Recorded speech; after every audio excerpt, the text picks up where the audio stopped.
The other morning, I made sure to wake up extra early so I could undergo my ablutions and morning routine.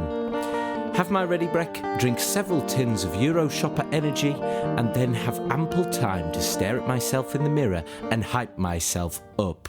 You're finally fucking Abrams. You can't be scared of them. They can't hurt you. Just because they're all gorgeous, just because they continue to perpetuate unrealistic body standards to the public, while simultaneously having to follow draconian rules about the upkeep of their own appearance, regardless of any psychological or physiological consequences, doesn't mean you should fear them. After all, you're a bit of a sexual renegade. You ooze sexual energy, among other oozings. Finally, don't be scared of the supermodels. That's right. I was heading to the Porkborough Centre of the Arts to do the catwalk light rig on the upcoming West Bonkshire Fashion show, a showcase of the biggest designers and trends with some of the most revered models in the biz. The real stars of the show were the designer, Belvito Slip-It-In, and incredibly well-to-do and handsome supermodel, Fluffy Orning. To say I was nervous to be in the company of some of the biggest names in fashion would be a big fucking understatement. My dad, Faciolus, was, needless to say, very excited for this high-paying bit of work. He offered to pick me up from the art centre that day. All right, Dad. Thanks for picking me up. Well, what? did they say you could put me on the guest list? You know how bad I want to be there tomorrow. Oh, yeah. Crispin Tassels, the organiser, said they're already over capacity. Ow, fuck! Why'd you strike me? You're a shifty and swelling prick. Think of me, you poor old dad. You've done fuck all for me, ever, and this is just another in a long line of shitting letdowns, starting from the moment you were conceived. When I shot the load into your mother, I knew something felt wrong coming out of my pecker, and I was fucking right.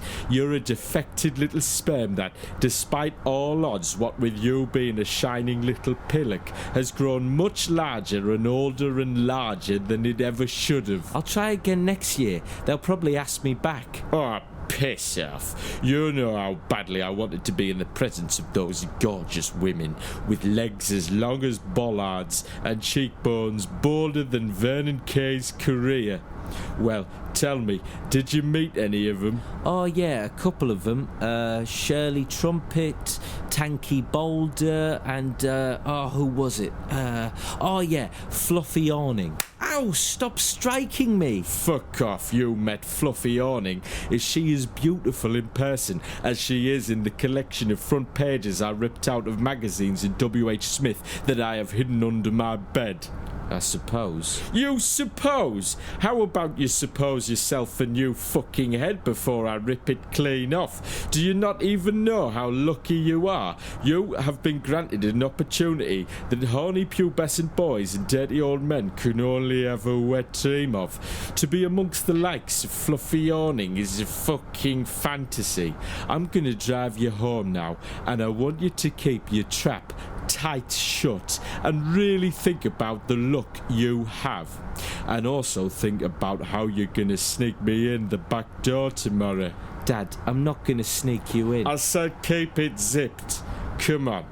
I had a quiet night to myself in the knowledge that tomorrow was the big day, the main event of the fashion week. I just ate some Frey Bento's meatballs straight out of the tin, worked a bit on my new story, There's a Rod in My Cod, and masturbated to some smut on Google Images. Then I went to sleep on my new fold-out. The next day, I made my way to the arts centre and did the last few bits of wiring to the light control panel. Some of the wiring the centre supplied me with to rig it up had been a little faulty, and I was worried something might go wrong were I not hot on it. Crispin Tassels, the event organiser and liaison, came up to me. Abrams, finally, there you are. Oh, hey, Crispin. It's actually finally Abrams, not Abrams finally. The fuck are you talking about? Say something like that to me again, and I'll circumcise you with this clipboard. Anyway, there's a delivery boy out the back asking for you. Oh, and one of the girls said a bulb on her vanity mirror is flickering like a bridesmaid's quivering twat. Can you go fix it before I chop your foreskin off? Yeah, let me just finish this thing here. I'm worried that if I don't sort out the power, it might trip. Was that fucking back chat? And you call me sir? No, sir. Sorry, sir. I found my way to the fire escape at the end of one of the centre's back corridors. Someone was thumping on it from the outside. I carefully creaked the door ajar to peer through, and there, dressed like a 1950s paperboy, was my dad. You took your sweet time, you rich drip. You're like a pedalo in a sea of yachts. I hope you know that. What are you doing here? To play a percussion solo on a djembe. What do you fucking think I'm here for, you sluggish and dumpy little fucking boob? I'm obviously here to flirt with some supermodels. Get them to sign my magazine covers, maybe slip 'em a digit if they'd be so inclined. Perhaps even get my powerful cock cranked off by 'em. You never know, dear boy. This world is a gorgeous place where bountiful and beautiful things happen every single moment. I can't let you in. I might get in shit with Crispin. He keeps threatening to dismember my foreskin. That'll be fucking tough for him. I always assume your dick is all skin, no meat. And like I want people to know I'm with you. Now let me in. No, Dad, please. Just see if you can get a ticket or something. Excuse me, sir. Are you the handyman? I turned around and saw the Scandinavian supermodel Tanky Boulder stood in the corridor. She was like a princess. Her beauty transcended attraction. Like the other models, she was more intimidating than alluring with how heavenly she appeared. Can you help me with my bulb?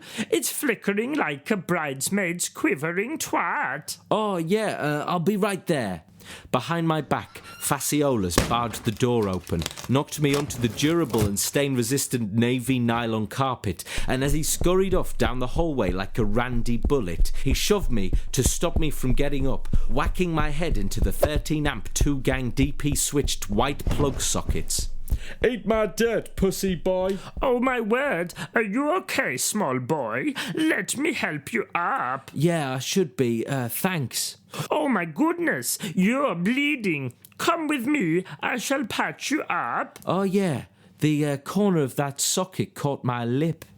Tanky Boulder guided me to the changing room and sat me on a small chair as she doused my lips with a wet paper towel. Wow, small boy, do you ever use lip balm or moisturizer ever? Not really. I find that food slips from my mouth's grasp when I have lip balm on, you know, so if ever I'm having an emergency Scotch egg from my glove compartment, it might slip right off my lips like an elusive bar of soap. And who knows, maybe it'll roll under the foot brake while I'm driving and I'll speed straight into somebody's flint wall or a vertical bar railing fence of a graveyard. And moisturiser makes me feel like the Milky Bar kid has rubbed his drool on my face in spite, possibly for cutting him off on a side street or some such similar thing. Well, perhaps you've not found the right products for you. Here, let me put some of this on you. She reached into a very expensive-looking makeup bag, something I've never understood. Why do bags need to be expensive? Oh, Miss Boulder, you really don't need to do that. Don't you need to get ready for the show? Honey, sometimes it's good to leave them waiting. Right. And Tanky applied a plethora of beauty products to my face. Now, typically, I wouldn't apply so much. A lot of this stuff is just scams and fads to make big companies more money. Like when 99p ice cream stopped being 99p. Exactly, you smart small boy. But your face is thirsty. It's like a topographical map of the Gobi Desert if it had a big toothy hole in the middle that reeked of What is that smell on your breath? Oh, that was my breakfast. I had some cold fried scampi in a Tupperware box. Do you want some? I've got some here. I properly owe you for all of this. Mr. Abrams, don't be thick. Sorry, ma'am. Right, there we are. Girls, come look at the electrician. The models in the room all swarmed around me as Tanky swiveled my chair to face the vanity mirror. That bulb was still flickering, and it really was rather distracting, like a bridesmaid's quivering twat. So I gave it a tighter twist, and it returned to normal working order. Then I set my eyes on myself. My complexion had never looked so smooth. I looked like the top of an untampered tin of creme fraiche. The models all gasped with delight. Tanky had also applied some light blush to my cheeks, given me some mascara and a nude lip. Quite the natural look considering all of the shit she'd slapped on me. Wow, Miss Boulder, I look fabulous. And that is a phrase all of us need to say to ourselves every day. Not because of the products, but because of the confidence we should feel. Wow, Tanky, you're like an old sage. What a lovely thought. Then, ripping through the warm atmosphere of womanly support like a rubbish truck, something I'd never really had in my life, Crispin Tassels burst in. Fluffy Orning! Has anyone seen Fluffy Orning? Mr. Velveto Slipperton wants to ensure she looks right for the catwalk. Chris, chill out. I'm sure she's around here somewhere. All of the models began rifling through small drawers, looking beneath furniture, under the rug, in a small cabinet, all in search of the missing supermodel. She's clearly not here. None of the PAs can find her. We've got a crowd of hungry fashionistas out there, ready to see a beautiful woman decorated in Slipperton's finest outfits. This will be the biggest calamity in fashion since Michael Jackson kept losing one of every pair of matching gloves anyone ever bought him. He was a simple little tosspot. My career is fucking over. Well, I can have a look for you. I'm quite good at searching for things. I used to spend all my summer holidays doing word searches, just waiting for school to start so I could interact with people my own age again. Who said that? I did. Sir, don't circumcise me, please. Oh, wow. Hello. Who are you? What, Crispin? It's me, finally. That doesn't matter. You're quite beautiful in a sort of unholy and stomach-churning way. Huh? Yes. You're like a polished turd. Maybe Mr. Slipperton would like you as a stand-in. You're quite eye-catching, which he always looks for, even if it is in the same way that a landfill is eye-catching. Oh, I don't know. Come with me, madam. Crispin pulled me by my thin hair to a green room I hadn't been permitted to enter before. Crispin knocked, and an obelisk-sized security guard opened the door. Hello, Chartreuse. I hope to see Mr. Slipperton. Mr. Slipperton asks if you've done your job and located the AWOL supermodel. Not quite. Wait. Before you close the door, I have the next best thing. A replacement. This is, You know my name. I'm finally Abrams. Doesn't ring a fucking bell. Stupid name, too. How about, Window Ledge? Yeah, that's a slap-up name. Chartreuse, this is Window Ledge, a hot new talent. Chartreuse, the obelisk security detail, eyed me up and down. I felt like a cheap piece of meat, which is to say I've never felt sexier. Then he stepped out of the way. Thank you. Though this room was marked as the green room, it wasn't green at all. In fact, it had been decorated with fine burgundy velvet draperies and a new fireplace was installed. Sat in a large armchair was a rubbery man in a pristine dinner jacket. The creases in his alpaca skin trousers looked like they could hemisect a Dairy Lee Dunker into two perfect half pipes. His greased back hair was an oil slick black, and in general his defined features were equal parts those of a decorated American war hero, equal parts horny PE teacher. I was in awe of this man. Mr. Slipperton, thank you for seeing me. Tassels, I presume you found my girl. Well, no. Then you're of no use to me. Chartreuse, ready the human cannon. I'm going to launch Crispin at a brick wall and condense him into a pancake-like form. Wait. Sorry for raising my voice. I've found a replacement. Meet window ledge. Chartreuse, open me up. This whole time, Belvito Slipperton had his eyes closed tightly. His henchman stood behind his chair, reached around him with both hands either sides, and opened Belvito's eyelids. His beady little peepers set their sights on me. Well, Tassels, seems like you live to see another day as a human male, and not a condensed pancake man. Thank you, Chartreuse. I can take it from here. This sly, slippery man got out of his chair and approached me. He held my head in place by holding his index finger down on the top of my head, and then he circled around me like a vulture. My, what an interesting specimen, like a trodden-on rose. Ooh, and it smells like the boot with which this rose was trodden, or had I just tracked through some fragrant manure. You certainly aren't like our other models. Tell me, where do you come from, Miss Ledge? Oh, I'm from Pogborough. A local girl, that makes sense. And how long have you been modelling? Well, I suppose I did some remodelling on a pig farmer's lean-to recently. What a bizarre thing to say. Well, Tassels, get a window ledge measured up. I think we have found Fluffy Orning's replacement. Really, I can't. I need to be at the light desk for the show. Miss Ledge, you are going to make quite the stir at this event as my newest debutante. Now flee from my sight. I have to thumb wrestle my dog. Yes, I had opposable thumbs surgically attached to the paws of this poodle. Gosh, I felt like a Formula One car getting its tyres fixed up mid-race as this pit crew of tailors and seamstresses ran around me, taking measurements, applying fabrics and dressing me up. As important as that made me feel, I was motherfucking shitting bricks like a bitch wimp pissing its pants. Why the fuck did they want me to step in for Fluffy Orning? She is a tremendously delicate and beautiful woman, and I'm just some fucked bloke. But the world of fashion and beauty was beyond my remit and wisdom.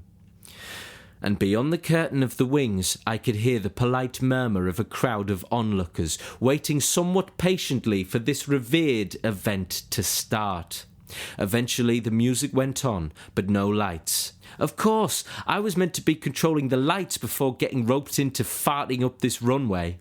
Crispin was next to me, clasping hard on his clipboard until it broke in half, and whisper yelling into his radio headset. What do you mean the lighting guy is missing? He's got one pretty fucking simple job. Well, fuck it. It's only a few buttons. You do it, PA. And if you find that lighting rigger, I want you to find the nearest object. A paperweight, a protractor, a Legoland coffee mug, a human fucking turd. Doesn't matter what it fucking is. I want you to take that and circumcise him. Chop that prick's foreskin off clean. If you slice a bit of the dick tip meat, don't you fucking worry. You got that? Good. Wouldn't want to be that guy. Anyway, eventually the lights came up as the mechanically constant music continued. Other models like Tanky Boulder and Shirley Trumpet wished me luck on my catwalk debut, but their luck goes only so far. And Belvito appeared alongside a beautiful woman about half his age. In normal circumstances, I'd assume it was his daughter, but when it comes to slick, well-to-do fellas like him, I assumed it was his wife. The couple walked through the curtains onto the catwalk. The music faded and I could hear him address the crowd with a bejeweled microphone. Hush. It has been a great week of showcasing the latest breakthroughs in fashion with this year's West Bonkshire Fashion Week. But thank you all for attending today's main event. You've already seen some of the most innovative pieces from designers, some of which, I dare say, were nearly as good as mine. But now, it's time for you to see what true fashion and beauty is on all of its angular and beguiling ways. Before we bring out my new model, Window Ledge, my South African wife, Belvita, has something to say. South African wife, over to you. Here is a haiku about beauty I wrote after accidentally shooting my Shetland pony in the face with a bazooka. Beauty beholder, let me look into your eye. Are you fucking blind? Thank you. And the couple exited the stage to sit front row. Crispin told me to stand by the curtain. I hadn't even seen what outfit I was in, but the music began to pulse once more and I was pushed out onto the stage. My knee had locked up from where my dad pushed me in the corridor, so I was limping up the catwalk. I got to the end of the runway and posed, just as Tanky had told me to, leaning on one hip and pursing my thin lips. I could hear a couple chatting in the front row and looked down to see Carleen and her husband. Hey, boy! Stop playing on your DS! Look up! Is that who I think it is? That chippy looks like our best monkey mate, Finally Abrams. Hey, finally! Look down here! It's me, Carleen! Carleen's miserable and evil mug was distracting me and I needed to focus. I was still scared to embarrass myself in front of so many well-to-do, well-known people. I focused the only way I could, by giving in to this mirage I was putting on as a model. Where there was once the unpublished writer and odd-job handyman Finally Abrams, now stood the fierce and cunty supermodel Window Ledge. I gotta say, it felt fucking good.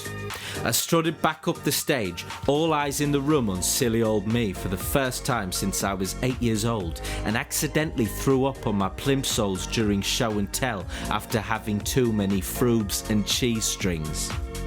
The crowd were in awe of me. I was awe-inspiring. I was awesome. And if I'm honest, just a little polite joke there for your diary. I felt so fucking confident, coming off and on stage in various slip-it-in designer garments and strutting the fucking shit out of them like a righteous fucking bastard. Life. Then, some of the overhead stage lights burst, smoking. The wiring at the control desk at the back went up in flames. The alarms sounded. People fell into panic, pandemonium and disarray. They ran for the doors. Crispin yanked me off stage and I stood with him, Tanky, Chartreuse, Belvito and Belvita. Belvito, I am fucking frightened like a fucking baby. As am I, dear South African wife. Crispin, what is the meaning of this? It's that bastard Abrams. He sabotaged the whole thing. The petty little wanker. I'm gonna find him and skin the end of his cockskin clean off, mark my fucking words. Well, actually, Crispin, I did warn you. Hush now, Miss Ledge. We need to get the fuck out of here. The curtains are going up in flames. Yes, and my South African wife's cloak is made of highly flammable solidified paint thinner. She might go up like a Johannesburg matchstick. Look, the crowd are all clogging up the exit. There's another exit, actually, through the basement. Yes, Window. That's a good idea. You lead the way. As the flame roared on, I led the marching order down to the basement of the Arts Centre, its winding passages like a mid-century modern labyrinthine catacomb. We could still hear the murmur of panic from up above and oncoming emergency vehicles. Fuck Belvito, this is fucking scary. I want to be back in South Africa, actually. As we passed a rusty door to the boiler room, we heard a shrieking howl. What was that? That sort of sounded like Fluffy Orning. Ah, the door is locked. Chartreuse, you big beefcake. Knock this down. Chartreuse the obelisk picked me up and held me parallel to the floor like a battering ram, and he smashed my head against the iron door several times, eventually jimmying the hinges off the frame, and the door burst open. The smoke from the hallway flooded and thinned out into this boiler room. Miss Orning? Do you fucking mind? We're busy. As the smoke cleared, sat on a sack of coal like an uncomfortable beanbag was Fluffy Orning and my dad, with Jenga bricks scattered all around. Dad?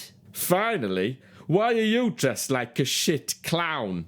I was modelling Belvito's clothing. Mollycoddling your own weakened sense of self more like you timid and dim git. Now take your little entourage of ghoulish slags and leave me and your new mother in peace. Please, Mrs. Orning, come with us. The art centre is on fire. You too, Mr. Sorry, I don't know your name. That's Mr. fucking Abrams to you, bucko. Mr. Abrams, like the lighting rigger, fuck, you're due a circumcision for all this mess. Come here.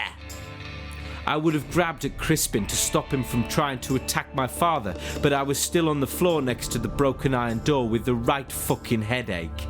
Crispin leered at my dad with a Mogan clamp, you know, a traditional surgical instrument often used in Jewish ceremonies to circumcise young boys.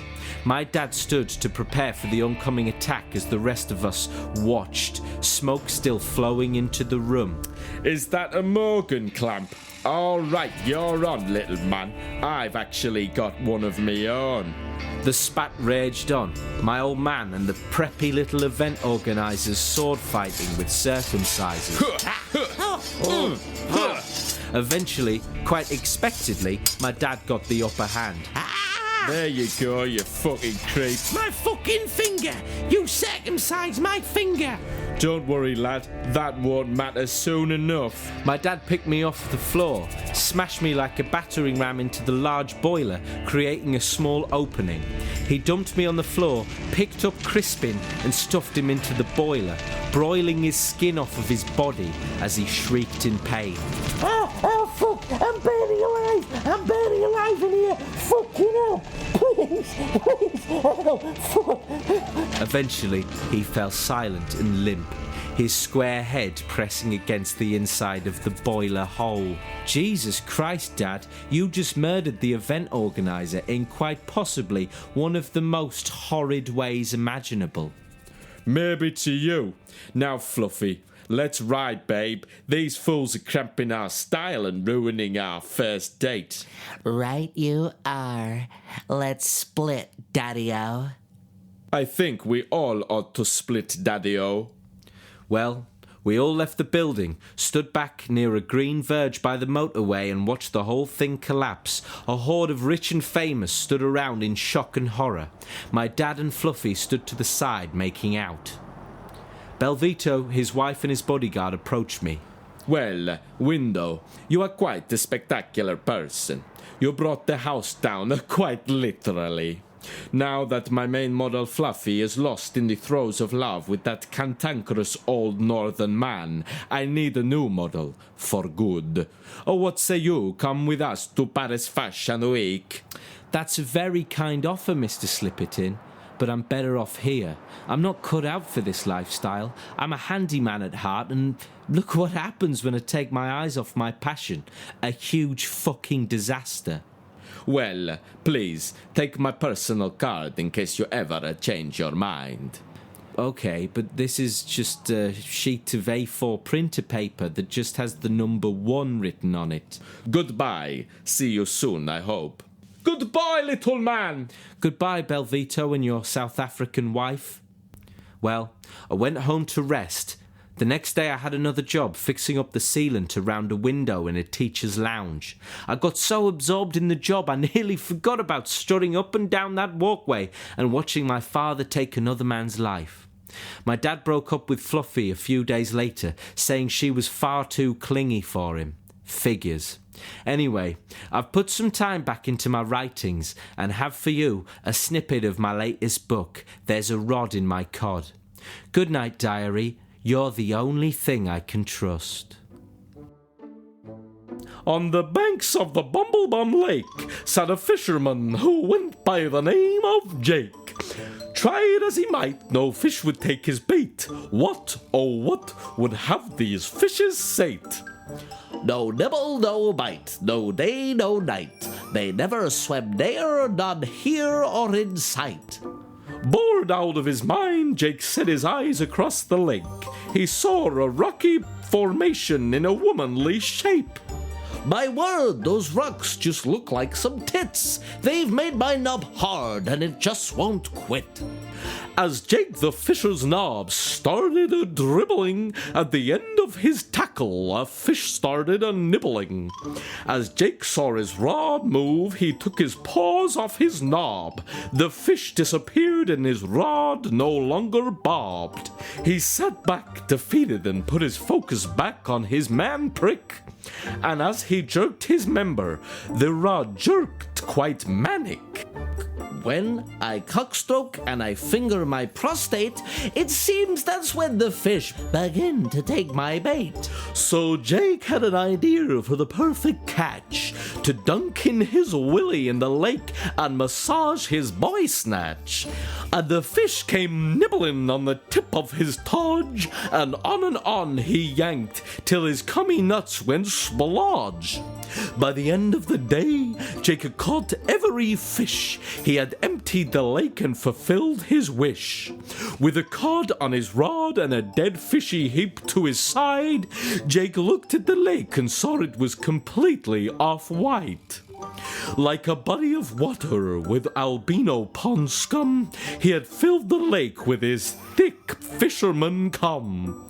You could call it destiny, you could call it fate, but Jake was truly the master of the bait. End of chapter 2.